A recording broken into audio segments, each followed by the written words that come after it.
9. साम की वक्तृत्व कला। हेली को ओहियो नदी के किनारे ही छोड़कर साम और आंडी घोड़े लेकर घर की ओर लौट पड़े थे। राह में साम को बड़ी हंसी आ रही थी।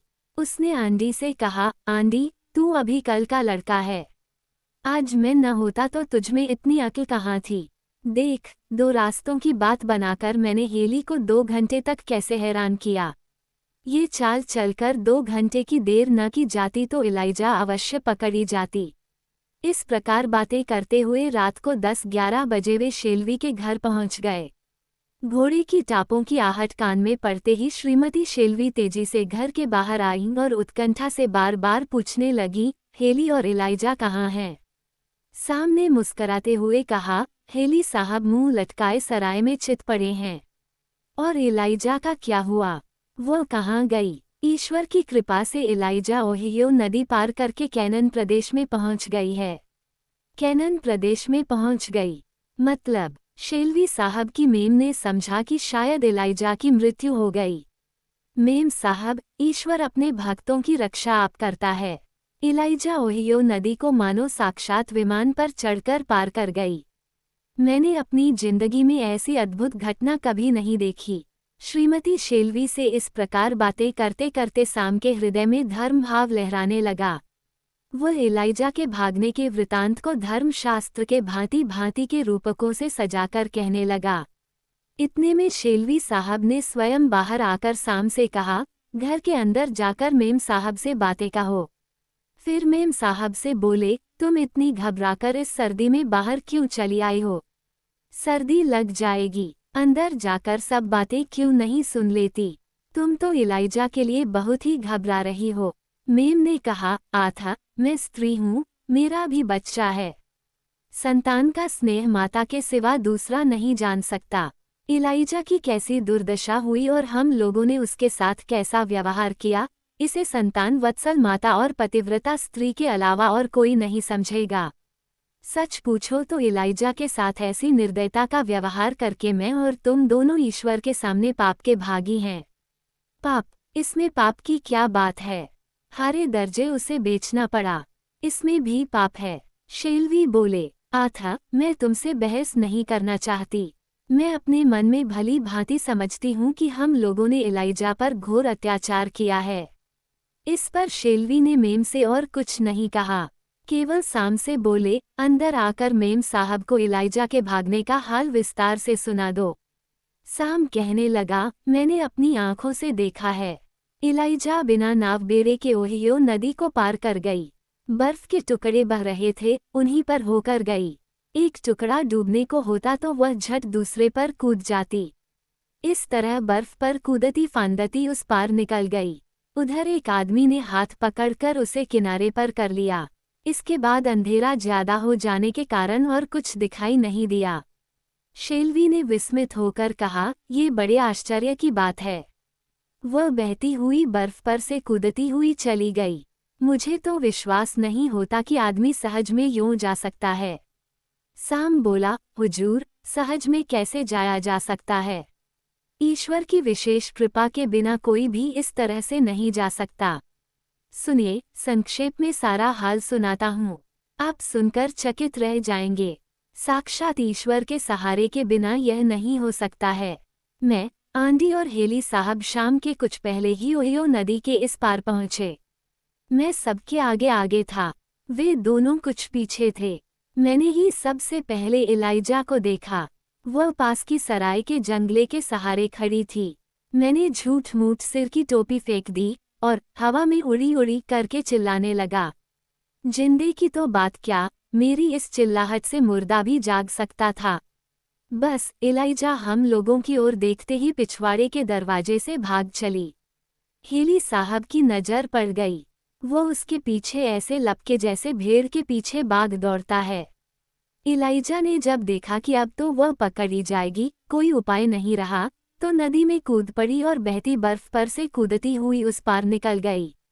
शेल्वी की मेम बड़े ध्यान से सब बातें सुन रही थी। वह बोल उठी, भगवान, तुम्हारी महिमा अपरंपार है। तुम्हें सहस्त्रों बार धन्यवाद है। तुम्हारी ही कृपा से आज इलाइजा की जान बची। इतना कहकर फिर साम से पूछा, इलाइजा का लड़का तो जिंदा है? साम बोला, जी हाँ, वो जिंदा है। पर आज मैं न होता तो इलाइजा अवश्य पकड़ी जाती। ईश्वर भी बड़ा कारसाज है, अच्छे कामों के लिए वो कोई न कोई रास्ता निकाल ही देता है। आज सवेरे घोड़े कसने में उत्पात मचाकर हेली के 2 घंटे खराब किए और फिर राह में कम से कम 2.5 कोस का उसे बेकार चक्कर दिलाया। ऐसा हैरान किया कि उसे भी याद रहेगा। ये सब ईश्वर की ही कृपा समझनी चाहिए। शेल्वी साहब साम के मुंह से ईश्वर की दया की यह व्याख्या सुनकर बहुत ही नाराज हुए और साम से कहने लगे, यदि तू फिर कभी हमारे यहाँ रहते हुए ईश्वर की विशेष दया का ऐसा काम करेगा तो तेरी खूब मरम्मत होगी। किसी का काम करना स्वीकार करके इस प्रकार कपट करना बड़ा अन्याय है। मैं तुम्हारी ऐसी दुष्टता और धोखेबाजी के काम को नहीं सराह सकता। श्रीमती शेल्वी को अपने पक्ष में देखकर साम बड़ी गंभीरता से कहने लगा, हुजूर, आप या मेम साहब थोड़े ही ऐसा करती हैं। हम नौकर चाकर कभी कभी ऐसी दुष्टता किया ही करते हैं। साम के इस काम में श्रीमती शेल्वी का भी हाथ था, अतः साम को वहां से शीघ्र हटाने के लिए उन्होंने कहा, तुम स्वयं ही समझते हो ऐसी दुष्टता करना बुरा है, अतः तुम्हारा दोष क्षमा करने योग्य है। तुम दोनों बहुत भूखे होगे, शीघ्र क्लोई के पास जाकर खाना मांगकर खा लो। साम एक अच्छा वक्ता था, अच्छे भाषणों के लिए वह प्रसिद्ध था। शेल्वी साहब जब किसी राजनीतिक सभा में या कहीं व्याख्यान सुनने जाया करते तो साम को अक्सर साथ ले जाते थे। इस प्रकार साथ रहते रहते साम बहुत सी सभाएं देख चुका था और कितने ही व्याख्यान सुन चुका था। कितनी ही जगहों में शेल्वी साहब जब सभा मंडप में चले जाते तब साम अपनी मंडली के दासों को लेकर वहीं बाहर दूसरी सभा किया करता और उसमें व्याख्यान दिया करता था। इसी से उसकी भाषण शक्ति बड़ी चढ़ी थी। उसे मन ही मन इस बात का बड़ा दुख रहा कि इलाइजा के भागने के संबंध में वह आज जी भरकर व्याख्यान नहीं दे पाया। ईश्वर की विशेष करुणा की बात कहते ही शेल्वी साहब ने धमकाकर उसका उत्साह भंग कर दिया। रसोईघर में जाते हुए वह मन ही मन सोचने लगा, बड़े दुख की बात है कि ऐसा गंभीर विषय बिना लंबे व्याख्यान के यूं ही हाथ से निकला जा रहा है। अतः उसने निश्चय किया कि पाकशाला में दास दासियों के सामने इस विषय में अवश्य ही व्याख्यान देगा। क्लोई चाची से भोजन को लेकर कभी कभी उसकी चखचख हो जाया करती थी, पर आज तेज भूख हो जाने के कारण उसने मेल से काम लेना उचित समझा। इससे पाकशाला में पहुंचकर क्लोई को देखते ही उसके रसोई बनाने की लंबी चौड़ी तारीफ करने लगा। साम के प्रशंसा वाक्य क्लोई के कानों में सुधा ढालने लगे। घर में जितने प्रकार की खाने की चीजें थीं, उसने सब में से थोड़ी थोड़ी साम को परोसी। इस संसार में आत्मा प्रशंसा सभी को भाती है। ऐसे आदमियों की संख्या इन्हीं गिनी होगी जो आत्मा प्रशंसा नहीं सुनना चाहते, जिन्हें अपने खुशामद पसंद न होने का गर्व है, जो ऐसा कहते हैं कि हम खुशामदियों को अपने पास तक नहीं फटकने देते, उन्हें भी खुशामद पसंद है। ये साबित करने के लिए विशेष कष्ट उठाने की आवश्यकता नहीं है। आप इस बार उनसे कहिए, अजी साहब, आपको तो खुशामद बिल्कुल ही पसंद नहीं है। आपको भला कोई खुशामदी अपनी बातों में क्या लाएगा। इसमें संदेह नहीं कि इस ठकुर सुहाती से वह साहब तुरंत पानी पानी हो जाएंगे।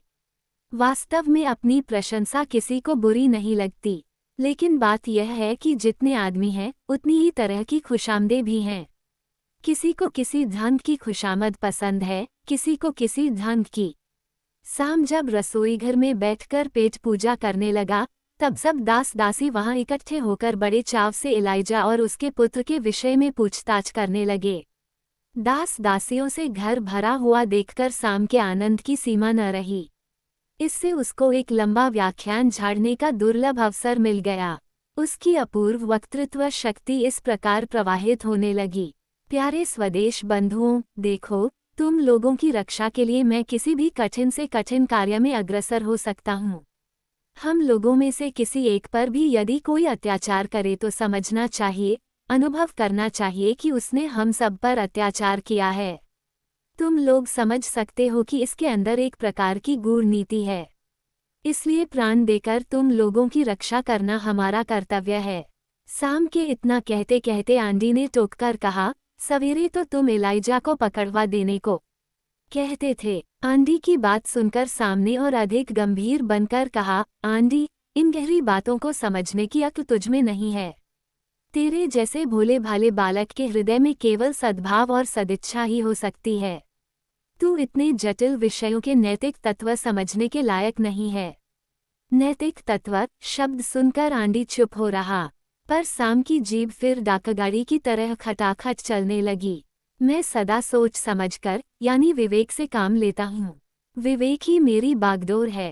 पहले मैंने देखा कि शेल्वी साहब चाहते हैं कि एलाइजा पकड़ी जाए, अतः विवेक के अनुरोध से मैंने उसी के अनुसार कार्य करने का निश्चय किया।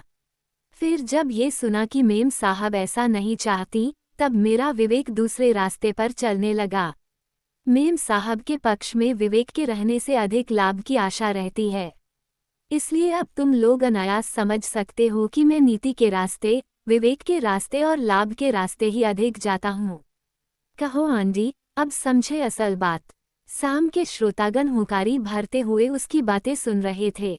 ये देखकर साम से चुप न रहा गया।